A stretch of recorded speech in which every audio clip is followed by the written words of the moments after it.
I used to stare at the ceiling at 3 a.m., calculating debt down to the cent like it was carved into my bones.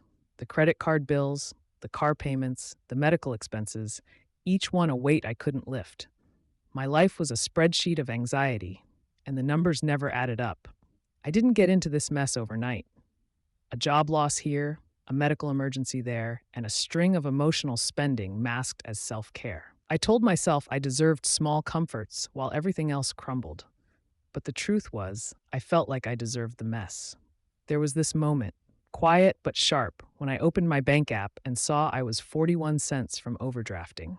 I sat on the floor, surrounded by unopened envelopes, and cried, not out of weakness, but because I was tired of pretending it was fine. That night, I promised myself something different. I didn't know how yet, but I wasn't going to let debt define me. I took out a notebook, titled The First Page Budgeting Journey, and wrote down every expense for the month, raw and real. It wasn't a miracle. It was math and misery and momentum. I cut out takeout. I negotiated payment plans. I picked up weekend shifts. I learned the painful joy of saying no to others, to myself, to instant gratification. Then one day, I paid off my smallest debt. It was $86, but it felt like Everest. That single transaction was a whisper. You're not stuck. And from there, the whisper grew louder. Each debt I paid was like reclaiming a piece of myself. I was learning financial discipline, yes, but I was also learning resilience. I wasn't just rebuilding credit, I was rebuilding me.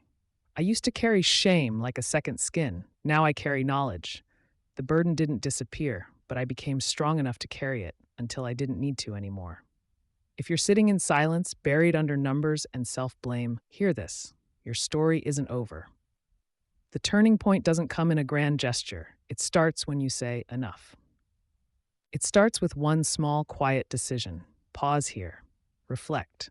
And when you're ready, subscribe, not just to this channel, but to the version of yourself who refuses to give up.